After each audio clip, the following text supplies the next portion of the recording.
Hey everybody, it's Brian Loans, lead broadcaster for the NHRA. It's John McGann, the editor-in-chief of Hot Rod Magazine. Another episode of the Hot Rod Pod, where it all began. We're at the PRI show for this episode, Performance Racing Industry Show in Indianapolis, John.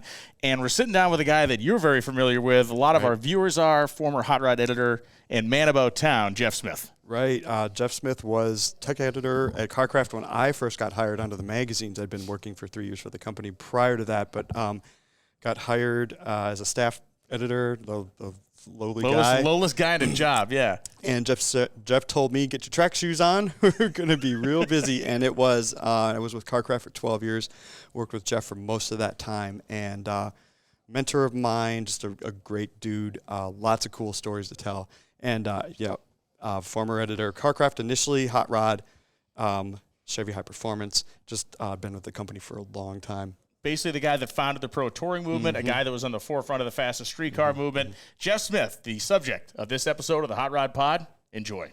And this guy, Jeff Smith, is our guest this episode. Jeff has a decades-long tenure as an editor at both Hot Rod Magazine and CarCraft. He has stories for days, and he is still building motors and living in a cornfield in Iowa.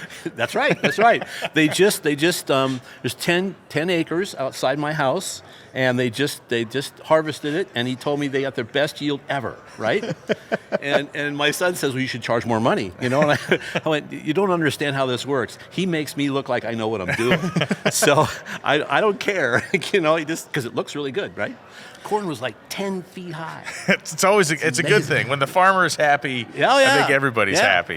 That's right. That's well, right. I was jealous of your new place, Jeff, because you said you have heated floors in your shop. I just added, so I bought a house with a shop attached, or a shop with a house attached, and that's why I bought it, right? And how many years, before you go down this, how many years did you live in Southern California? 40. Okay, so now continue. And so I lived there. You know, was originally from Iowa. Went out to California in 1979, and Rick Vogel hired me at CarCraft Magazine as a wet behind the ears. And it was so funny. I went down to, went down to the photo lab, and you give Rick a film and introduce yourself, and they tell you the procedures and everything. And Jane Barrett was at the library, right? And she says, yeah, Jeff Smith, I don't recognize your name. So where were you before this? I said, a gas station in Ames, Iowa. And literally that was my prior job, was a gas station in Ames, Iowa. And Rick Vogel hired me in 79, and that was the beginning of it all right there. And it's a gutsy move. I mean, it's a gutsy move for any kid to move across the country, but I want to know more about that particular process. So when did you decide to just load up your stuff? I mean, do you send a letter and say, hey, Mr. Vogel, I'd like to meet you? We could take up the whole podcast just with this story, so I'll make it really, really short. So my best friend in college, Don Young, my roommate several times, got a job working for Chrysler. And within, just how smart this guy is, within 6 months, he was invited to be in the race group. Right? Brand new wet behind the ears engineer. They invite him in as to be their suspension guy. So through him, I met Larry Shepard.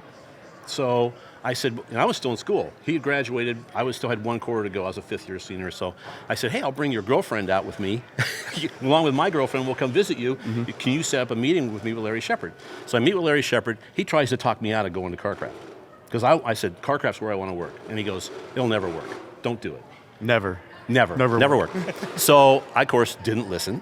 And then, about 2 months later, Al Kirschenbaum was leaving CarCraft to go to Hot Rod.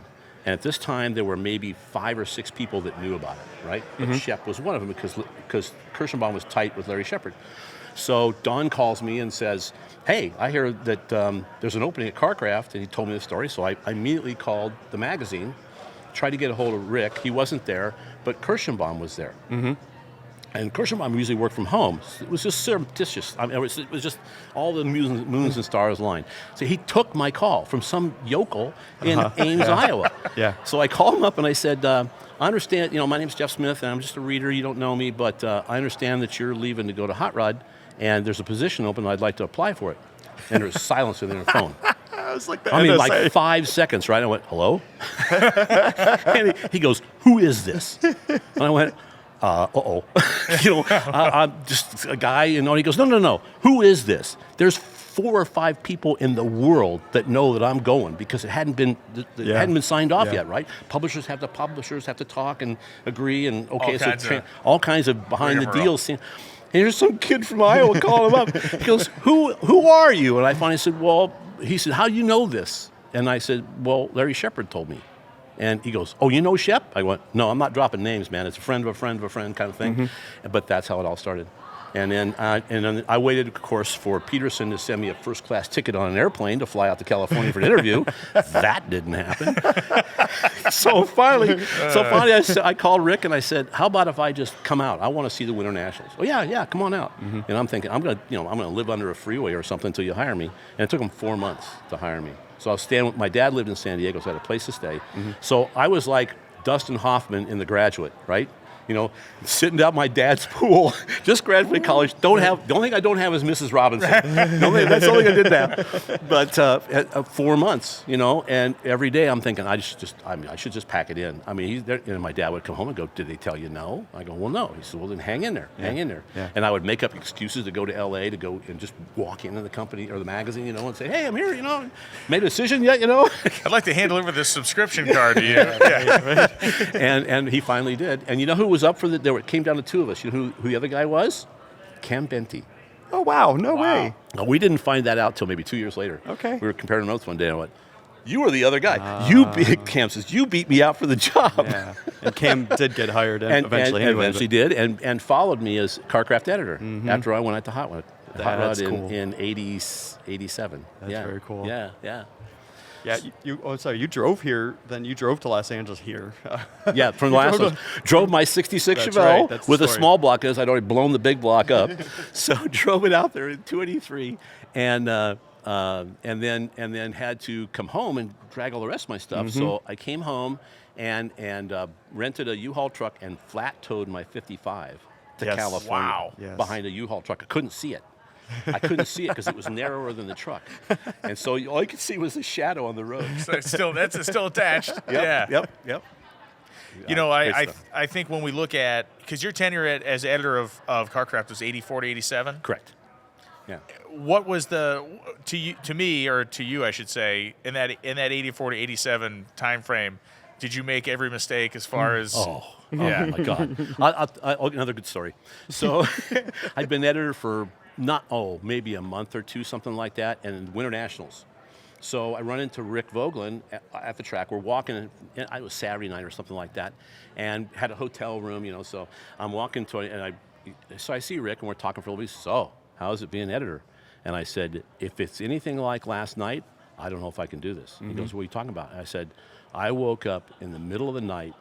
I mean, cold sweat. The nightmare was that some guy at the press was calling me from Crossroads Press and said, "The entire book is in Greek."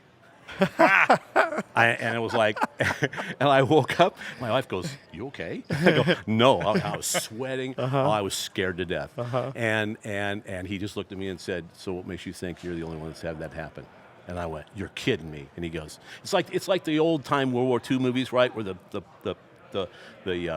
private looks at the sergeant and goes, 'You're not scared,' And he goes, 'Well, yeah, I am.' 'Not you, not Sergeant Rock,' right?" So it was just exactly that's what went through my head when he said that. But it made me still feel so much better, And we talk all the time now. And Rick is also the guy who gave me the great line that I gave to you. Doctors bury their mistakes and we publish ours. And it happens all the time, right? It does. Yeah, absolutely does. Yep. I remember one time doctors bury their mistakes. That's a great one. We publish ours. Which is like, and that's the truth. It's the absolute truth. It's so much easier now with digital because totally. I screwed up. Can you fix that? And I was like, boop. From my phone. Yeah. From my phone I can fix it. Yeah. So, but in print, man, you live with it forever. So, and one of my very first stories, I made a mistake. It was a text story. I made some kind of a mistake. I made an assumption that I didn't research it. Yeah. And the readers wrote in and go, "You're an idiot," And Rick called me in and said, I expected this. And so I didn't expect it in the first issue, but oh well. And it was like, man, and that was before the internet. So you had to and your research material wasn't necessarily accurate either. That's true. Right? Yeah. So I learned to triplicate not duplicate, but triplicate my information to make sure it was correct. Yeah. Thank Much God for the different. internet.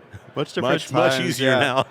Yeah, before you left, Jeff, you were still, you'd get all the paper copies of the catalogs and stuff from these trade shows, and And I drag agree 'em with home. you. Yeah, because it's nice to have something to flip through and, Yeah, try to yeah. search things online, and you don't know if it's true, if it's not. Yeah. Yeah. Or just call, and then that's where my relationship with Jim McFarland started, because I started calling him every day with tech questions.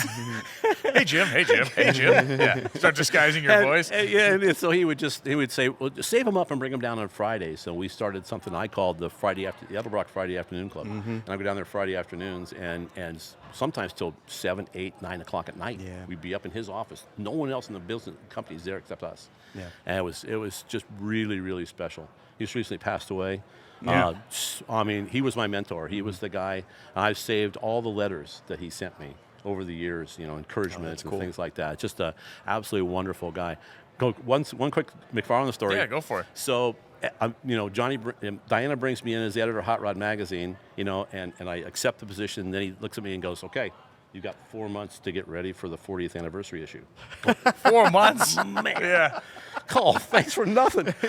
So we put it all together, and I thought, I needed some way to lead it off. And I thought, I'll use that picture of Mr. Peterson taking the picture with the speed graphic, right? And I had it colorized, and I thought, this is so cool. This is great. And I all of a sudden I realized, I wonder what McFarland did on the 20th, 1968. Yeah. Opened it up, and it was the exact same There it thing. is. So I called him up and I said, I really apologize. I didn't know, because if I'd have known you had done this, I wouldn't do it. And I said, I didn't plagiarize you, I just didn't know. And he goes, no, it's fine. He got a great laugh out of it. But the intro read very similar. It was scary. That is pretty wild. One story I think you can shed light on that I've only read, a Jim McFarland story involving the illegally massive engine they put in that 67 Camaro. I think it was this to me is like one of the great cool 60s magazine guy stories of all time. They blew up the 396 that was in the Camaro, and so Bill Thomas gave him another big block. But it wasn't a 396. It was a 496. And they went and ran at the Winter Nationals. They ran at the Winter Nationals, and it was just for exhibition, but they had to enter a class. I modified production, I think. Something like that, Probably yeah. A modified production. Maybe B, I don't remember. And they had to run against Jenkins, and Jenkins red lighted against him. It was like, and he went up to the tower and said, can we rescind this thing? And the Chrysler guys go, no, absolutely not. Because they were up, they followed him upstairs and said, no, we want Jenkins out. Yeah, you can't. No, I'll just give up and he can come back in. No. Gonna work. No way. Yeah, I always love that story. And Bill Thomas, just use this one. Oh, wow. Really, This thing's a rocket. really woke her up. Yeah, it's 100 cubic inches bigger. Yeah.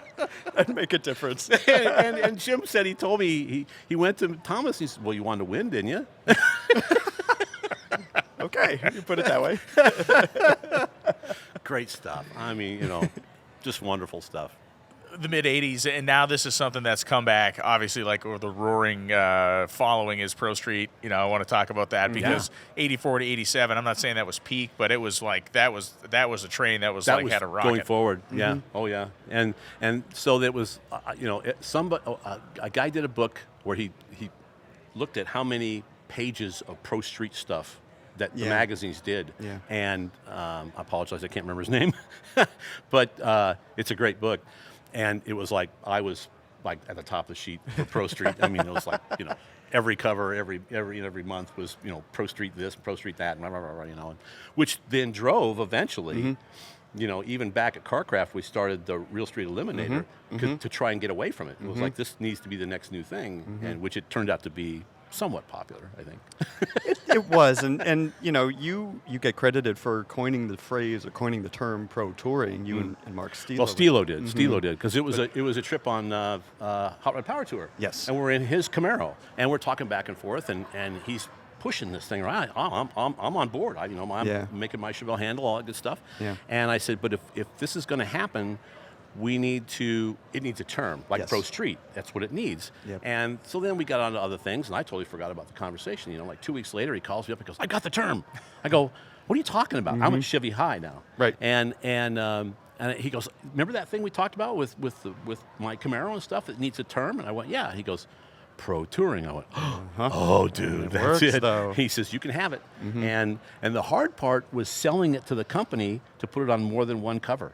I put it on a cover, wow, and okay. it didn't necessarily do very well. And they said, we don't ever do this again. I go, no, you don't understand. This is already on fire. You just don't know it. Right. Right. The combustion process has already started, and the cylinder pressure is just going to keep growing, and you need to ride this wave. Yeah. And then we made that little logo. Right, I was just going to say that. Yeah. You had a logo We had for a it. decal. You gave it the platform that made it what it is and what it's become. And then PHR didn't want to follow. G-Machine. G-Machine. See, you just totally treed me on that, because I was going to say, I was going to bring this up in that there was like this kind of low-level kind of war about the terminology on this because thing. they didn't want to. Damn it, you just totally stole my thunder on that. That sucks.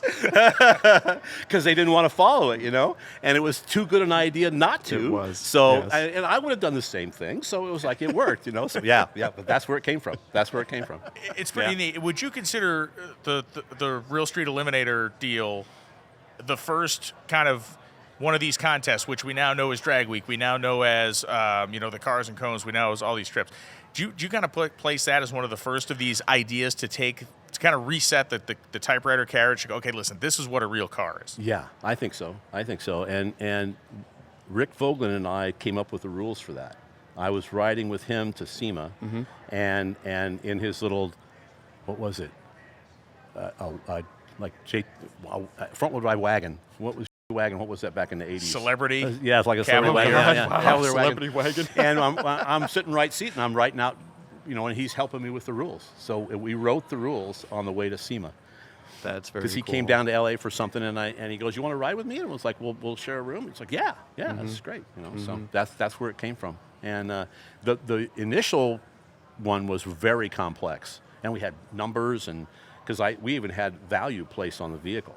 So the less money you spent on it, Okay. man, you could look at it and go, "Yeah, that's a $20,000 car, Right. and that's a $5,000 car." Right. So you get points because your car's competitive against this guy that spent 4 times or 10 times the Sure. money. Yeah. But it became too difficult to, How do you quantify? how do you quantify that? So, but yeah, that was. I remember one time I did only 1 year because it was so painful. but Optima event, the judging, right? And they introduced me as the father of pro touring. It's like, well, there were a lot of people involved with it. It wasn't just me. Because, everybody thinks the magazines establish these trends. Right. And that's not the truth at all. Right. But where we are and the circles that we travel in, Right. we see things Right. very early on. Right. And so you just if you're smart enough to pick up on it, then you can ride that wave, and people will think, oh, well, you made that happen. It's like, no, it was going to happen anyway. We picked it out soon enough. Yes. And that was the key. That was your job, was to see trends before they become trends. That's all it really is. So you just have to keep your eyes open, And it didn't hurt that was exactly what I wanted to do with the stuff that I was doing. Yeah. So it was wonderful, Yeah. But that doesn't always work because I tried to push autocrossing in the magazine and Hot Rod, and it didn't fly at all. People just weren't interested in it. So it's like, okay, you learn you can't push something if the readers aren't interested in it. That's right. You can't force it down their throat. Which is kind of weird to me in the autocrossing front, because autocrossing is, in effect, the same accessibility as test and tune drag racing. Like, anybody can do it. Like, how would you? That seems like one of those foundational things that would interest a lot of different people. Right. Showcasing a lot of different styles of cars. It just seems like one of those things that people would naturally gravitate to. But you're right. It is, as compared to even in the regular world, it's kind of a niche as compared to even a test and tune edited drag strip. Yeah, and I was interested in it because it involves quite a bit of skill in driving. So the earliest events with Real Street Eliminator, I drove all the cars to eliminate the variability of the driver. Oh, wow. Yeah, which was hard to get people to bring their car and they let me wail on it. Yeah, right. Right. And the very first year I used Bob Melhoff's 56 Chevy and I told him, I said, you're going to get your head handed to you in this thing, but it'll be fun. And he goes, yeah, sure, let's do it. And I said, I have to drive it. He goes, okay. And bench seat on autocross in a 56 Chevy. Yeah. And the hardest part was staying in the seat. That was the hardest part of the whole thing. So much fun. Was there a road course element, or was it just autocross? We just did the autocross because Carcraft didn't have the budget to rent Whittle Springs, And I can just see myself going down the front straightaway in Willow Springs, going into turn 1, the brakes not working, right, and just flying off the other track. So it's like, no, we don't want to do that. We don't want to do that. So. To me, one of the all-time cars that came out of that program was Jeff Schwartz when he built the Cadillac. Oh, yes. And I believe he has that car back. I don't know. My understanding is that he actually owns that car again and is going to put it back to its former glory. But was that Cadillac, when you saw a car like that, which obviously Jeff's an incredibly talented guy and kind of next level, when you saw stuff like that start to show up, was that a point of pride or was that a point of like, people are maybe taking this a little bit too seriously? Or well, it has to. Just like fastest street car, it turned into race cars with street tires. Yeah. And so it was like, it's inevitable that's going to happen. It's like I just look at some Ultimate cars here at the show because I haven't been to an event in several years, and it was like, man, it's how insane. much it's insane. And it's the same exact thing. They're race cars on the street, and mildly disguised race cars with stereos and nice interiors, but they're race cars, And I, it's like. Because I actually competed in one time. They actually invited me. I didn't do very well at all, but it was fun. My goal was top 15, and on the braking test, if they had given it to me, I touched the cone. Oh, I touched the cone, and the guy went, oh, and that would have put me in the top 15. But it's now. I mean, that car is just so horribly dated, that it wouldn't. Is this your Chevelle you're talking about? Yeah, my 65. So. I just bought an LS7 for it from my friends at Skog & Dickey, and we're putting aluminum 427 in it. Oh, excellent. But I can't work on it because all my daily driver stuff just falls apart. I'm rebuilding the engine in my son's Tahoe, and we bought him a little 4-cylinder S10, and that engine blew up, so I rebuilt it, and we blew it up again. I popped a head gasket. I can't work on my hot rods because I'm too busy fixing stuff I drive every day. I was hearing this from you 10 years ago. It hasn't changed. And Will Hansel yells at me every time we talk about these. There's come a point where I'm not going to talk to you about this anymore because You're right, it's the you same. know what you need to do. Just go buy a new car and just dump all this old crap. But I can't do it. It's hard to do. Yeah. It is. So you're keeping my truck alive. It now has 400,000 miles on it, doesn't it? 414,000 miles. 414,000 miles. That is insane. I bought it at 203. Yes. It was the run to the litter from Caltrans. Get out of here. In 2003. Yeah. And so I bought this thing for $2,200, whatever it was, and this fun story. Stand in line with one of the mechanics from the facility where they maintain it, Caltrans mechanics. And so I walk up to my truck, and my truck had this big V in the tailgate where they laid the tailgate and ran it into a post, right? So it was the run to the litter, and that's the one I ended up buying because it was the only one left, and the next to the last one left. And so I'm walking up to my truck, and the guy goes, "Oh, you got the good one." And I said, "What are you talking about? It's the run to the litter. It's got 203,000 miles." And he goes, "Dude, we just put a brand new crate motor in that thing 3 months ago." Score. And that's still in there. It is still in there. And it's got 200,000 miles on it right now. Yeah. Yeah. 214 or 212. But and the transmission. So this is the 93 GMC that I now own that I bought from Jeff was 7 or 8 years ago. Yeah. And when my Subaru finally fell apart that I'd been keeping on the road forever, and you'd let me borrow that truck a bunch of times for driving things around, and I'd been I'd ridden with you to like Silver State Challenge and all this stuff. You called me up one day and said, "I want your truck," and I was like, "Well, I'll sell it to you, but I need to buy this other truck first." You just bought that 2007, the blue one, and you're like, "Well, you're in luck," but you sold it to me for a great price. I love that thing, and it's still on the road. But this is the 93 GMC, and I have Tim's old truck. Yes, so I have the orange one. So this is the pair that you and Tim Moore bought when you were at Chevy High Performance. I was a Chevy High, and Carcraft, and we did so one of them in Carcraft, and the other one in Chevy High. Yeah, the Blues Brothers, Jake and Elwood. And Jake was the one you have that I now have, and then Tim recently passed away, and you've got Elwood now. And that thing has 300,000 miles on the original 305. Yeah. I mean, it's tired. It's really tired. Yeah. So I got a new motor going for that. So again, more crap to build. It's so funny. I love that truck though. Oh yeah. Oh, and every time I drive in, because I have to drive into the big city in Winterset, it's maybe 15,000 people. Winterset, Iowa. Because my small hometown is 90 people. We have 90 people. We just got a gas station. We have a gas station now. It's so great. Is that B85? No 85, just diesel. But thank God for small favors. Work on that. Because I ran out of gas going into town last month. I was driving. Because my V8 S10, because the gas gauge only goes to half and stops, right? Yeah. And then the odometer doesn't work. Good stuff. The cobbler's kids' shoes, elastic right? shoes. Yes. So I had to call my son and say, "Can you come help me?" I was only about 6 blocks from the gas station, but I didn't make it. So now we have a gas station, so I have no excuse now. So that's good. When we, you take scope of a lot of stuff that you're involved in, and to me, it's like the period of time where you spent the majority of your career. If you look at the guys that started at Hot Rod in the 50s, if they were the 50s and then they kind of bowed out in the 80s, where you came in the early 80s and carried your career. I mean, you're still active today, but in your active career in the magazines, like that was an incredible time. Like to me, that's a 30-year stretch that we're never going to see again. Yes, not at all. Not realizing it at the time, right? Just treating it like a job, but it was like, I was the right place at the right time with the right people. So like when I took over from Pat Ganal, the very first thing I did was take Pat to lunch and say, "Don't leave.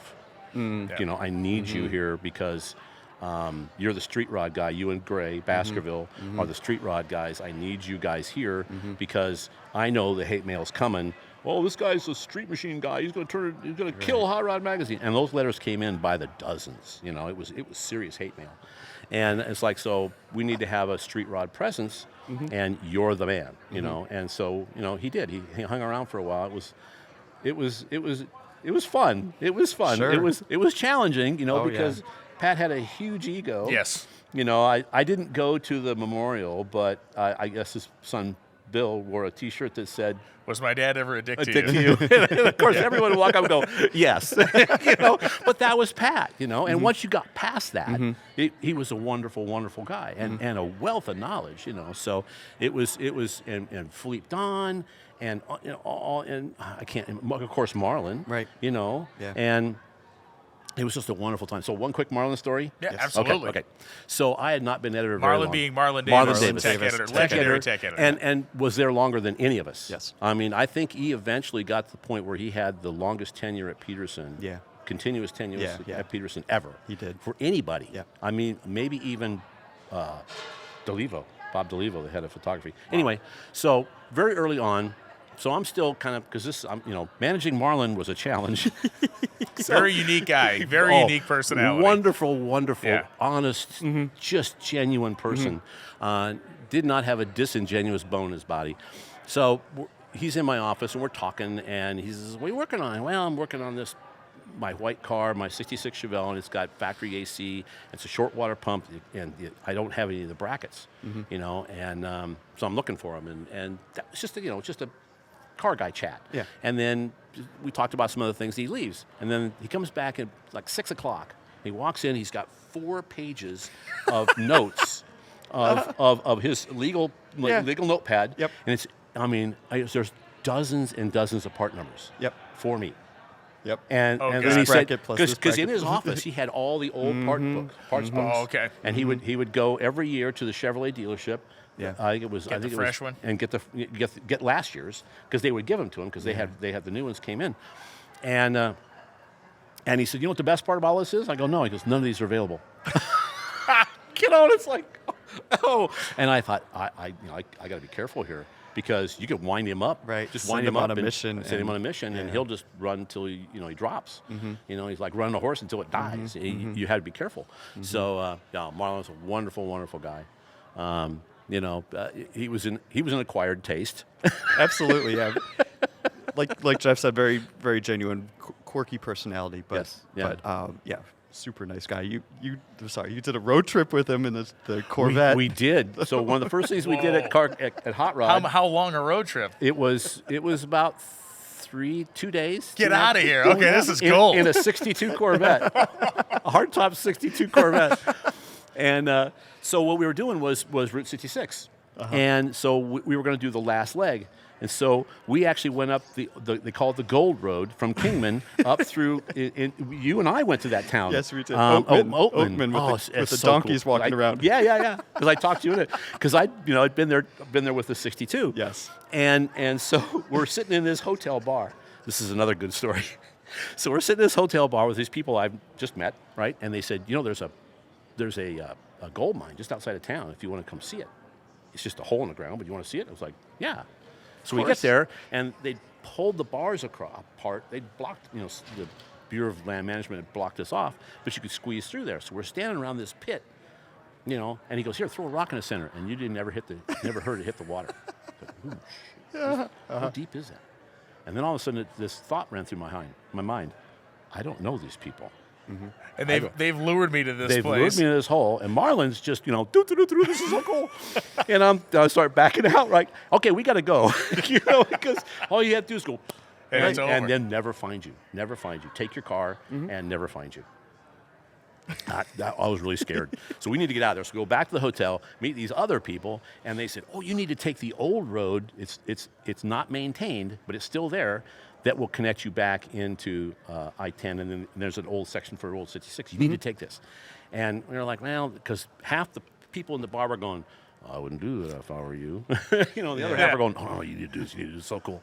And then they said there's a rock bridge that you need to look off to your right as you leave town, and that's the old Pony Express bridge. I thought, okay, we have to do this. Wow. So, and several of the road goes through these washes, and it was all washed out with sand and stuff, so we had to blast through that. It was so much fun. And then at the end, we're getting towards the beach and the park. I forget the name of the park, but that's where 66 officially ends. In Santa Monica? And in Santa Monica. And KMET, which is a dead radio station now in Los Angeles, we're like a mile from the beach, and they play The Doors' This Is the End. It was like, oh my God, this is so cool. And Marlon goes, and I'm jumping up and down. I'm so excited. He goes, what? And I go, I can't explain this to you, Marlon. I don't think Marlon listened to The Doors ever. No. It does not compute. But it was just serendipitous. It was like, this was meant to be. It was so cool. That was a road trip you guys did in stages, right? We did it in stages. Yeah, and we'd leave it in different places, and two more staffers would fly out. So I did two stages, one at the beginning, and so I have another story going out. So I'm driving it by myself, and I scheduled it so I could stop at my it was my high school reunion that weekend. So we used to have a Friday night party at this bar that was owned by one of our classmates. So I get there like an hour early so I can park the Corvette right in front of the bar. So 62 red 327 4-speed Corvette with California black and gold plates. Yeah. Right? Doesn't get any better. And then I just sat back and listened to the talk go through the room. Like, whose Corvette? Who is it? And I can hear it going around the room. And finally, one of my classmates walks and goes, it's yours, isn't it? Well, technically, no, it's not my car, but I'm driving it. And then pissed off my wife, Susie, because I took girlfriends, old girlfriends, for rides for the rest of the night.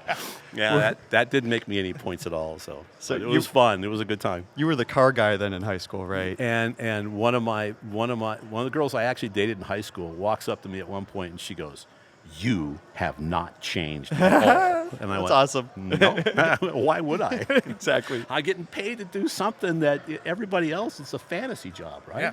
I mean, it was a lot of work, but it was also because you get to be the hero, right? Yeah, you get to. You're always the hero. You're coming in to do a story with a manufacturer or a guy. You're going to put this guy's car on the cover, right?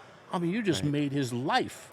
Unless you're trying to make rules at a drag race. Unless you're trying to make rules at a drag race, and then you're the pariah. You're absolutely just, So, yeah. So we're talking about 92, the first ever fastest streetcar race. It's happening in Memphis. You're the guy you're in charge of this thing, and you become kind of the lead ringmaster, security guard, all kinds of stuff. Yeah. So Joe Pettit walks into my office. This is months before, and says, "I got this story idea." I go, "Okay." He goes, "Why don't we do a story on like the 10 fastest streetcars in America?" And when I picked myself up off the floor and said, "Stop what you're doing and do that. Do that. Don't do anything else. Do that." And then, so the word got around, and then finally, Flowmaster called me and said, "No, you should have a race."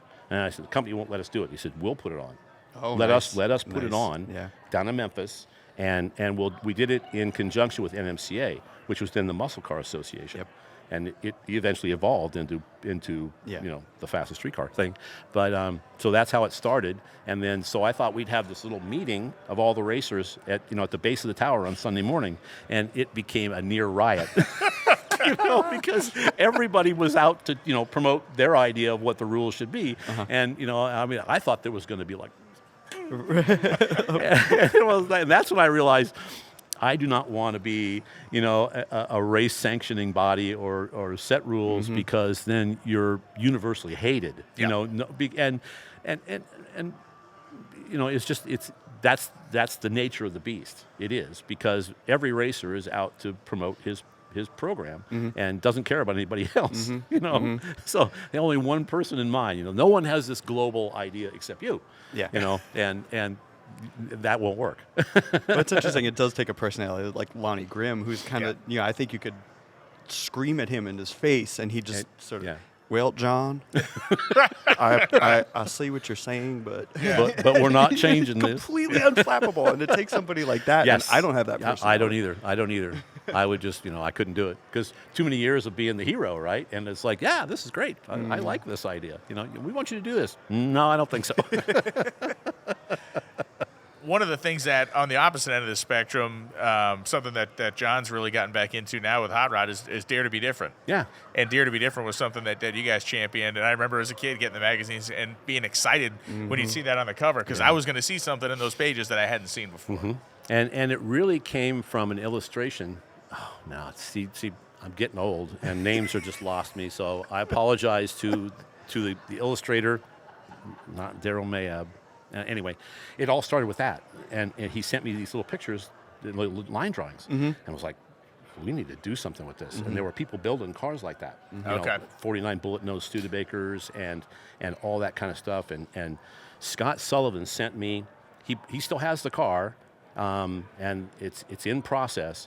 4-door 57 Ford wagon that he wanted to turn into a 2-door. Yeah. So he sent me a flat, just a little print. Yeah. And then I turned it. It was of what it would look like, and it was like, this is so cool. And then I turned it over, and there were like 19 cuts in this 2-dimensional picture in order to make it look like a 2-door. Okay. I see. And I called him up and I said, you have to do this 3-dimensionally. And he goes, yeah. This is not going to be easy. Wow. Wow. But that was the level of build even back then in the 80s.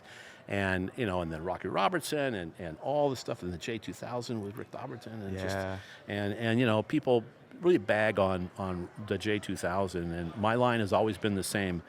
Even if you don't like it, because it didn't have a suspension. I don't know if you've ever heard that story. Valve springs or something, There right? was a valve spring. Because he went to the first pro street competition. They said, you don't have any suspension. He goes, well, the tires suspended. Nope, got to have a suspension. So he bought some big block valve. Hey, I have a picture somewhere. He brought one. He says, this is one of the original valve springs. And because it had half an inch of travel. It's like, you didn't say how much. You just said it had to have a suspension. There it is. And, Rick was very, very innovative. And we could do a whole podcast on the surface orbiter. Oh, the surface orbiter. Oh, thing. my God. Yeah, that would be awesome. Yeah. But That cost him like a marriage, right? Oh, yeah. Yeah. Well, yeah. And a lot more than that, probably. Yeah. Well, okay, one quick story. Yeah. So he told me the story. He brings it to the office. It's parked right in front of the office when we were still at 8490 Sunset. So he parks it on Sunset Boulevard. This milk tank, right? I was going to say, it started as a stainless steel 53-foot tanker truck. Tank. You heard your story about how the whole thing started, where he got the money to start this with? So they had brought the J2000 down to Australia for the Street Machine Nationals down there, which is in the winter. And so they're in Australia. So he and his first wife she's got the big bulky film cameras, and he's dinking around with a kangaroo. And they talk about boxing kangaroos, and so he's pestering this kangaroo, and the kangaroo just right crossed him and knocked him out. She got a video, and they won like $10,000, America's funniest home video. Get out of here. That's where it started. So he took that money and built the surface orbiter from that. So he's telling me this, and he freaking won America's Funniest Home Videos, Yes. and that's what he used to. Oh my God! Yes. Only Dobbertin could pull something like Get this out of here. Only Dobbertin. So then he starts telling me, I'm going to drive this thing around the world. that was the whole point. Yeah. And the track, the only track I remember was had to go across the North Sea. And it was like, dude, you won't survive that. That is the most violent, as part of the Atlantic. The North Sea is terrifying. Horrifying.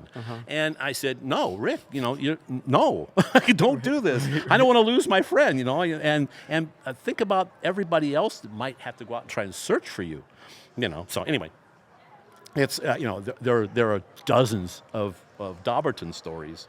We're going to have him on our podcast at the Grand National Roadster Show, and I'm going to do 2 podcasts with him. One about Pro Street, and the other one just about the because I know there are probably dozens of stories, and that guy will absolutely make you laugh so hard that you he's just a character. Yeah. And a fabricator, a fantastic Well, he made this fabricator. stuff. It was incredible. Yeah, the stainless steel chassis on the J2000 to this day is a work of art. Yep. Every weld is ground down and polished. Oh my God, that's amazing. They're about to throw us out of our PRI booth here, but I got to ask you one more question. Okay. As far as points of pride in your career, being the guy that was at the helm of Hot Rod when it had the single largest month of circulation ever has to rank. Yeah, I think that's probably the pinnacle. That was when we put the CadZZilla on on the cover. Yeah, and that was a fight. Story about the cover? Absolutely. This will be the closing. Okay. This will be the closing story. So it's that dark purple. It photographs black. And Randy Lawrenson, God love him, did this fantastic cover with the boys. The center is folded on the inside, but also the cover. Well, it was a custom Cadillac. Everybody knows the CadZZilla. It was the back of a custom Cadillac. So it was dark. The image was dark. The car was a custom, it was a Cadillac, and it was the rear of the car. Right. It violated every rule at Peterson, every single one. So there was a meeting upstairs. Yeah. I go upstairs, and it's like the room is full. It's like a firing squad. Oh, my God, yeah. And circulation on that side and editorial on this side is us and them mentality. And Mr. Wangro sits over here in the corner and doesn't say a word. And we're firing salvos back and forth. John Diane is not saying anything. Harry's trying to help me. Lee Kelly was sitting over here in the far corner, who at that time was now the publisher at MotorTrend, I think. Oh, okay, yeah. But he had been the editor of Hot Rod magazine previous. Yeah. And so it's going back and forth, and I'm not backing down, right? And at one point, circulation said something, and I started to stand up, and Harry put his hand on my knee. You don't want to do that. Yeah, because if you stand up and you go, because I told him, I said, I'm coming out of there with my cover or no job. Wow, good for you. I'm not backing. These numbers are not backing me down. Yeah. And we didn't get along with circulation at all. Yeah. But anyway, so it's going back and forth and back and forth and back and forth. And John Diane is not saying a word. He's not helping me, but at least he's not on their side. At least not yet. So, it's just really frustrating because it's like 2 of us, and then the rest of the world's against us. It's kind of like Michigan versus the world, right? So finally, Mr. Wengro says, Lee, we haven't heard from you. I really value your opinion. I really like to hear what you have. I thought, this is the tipping point. Yeah. If he sides with them, and he's sitting on their side, right? Yeah. If he sides with them, it's done, and I'm going to have to just take a spear to the chest, because that was my next plan, was to say, well, you're going to have to fire me because I'm not changing this cover. And he says, well, I've been listening to everything everybody has to say, and I think you ought to let him run it. Good. And it was like, oh, my God. And then John Diane goes, Fred, I've been thinking about this a long time. And I agree. I wholeheartedly agree. Yeah. I was watched because he saw the wind shift, right? Yes. And so he dived in. And, okay, at least he supported us. I mean, he didn't say no. And then it became the single best-selling issue ever, which, of course, just confused the hell out of him. And then one ancillary thing real quick. This is when the book came out. Remember MTV?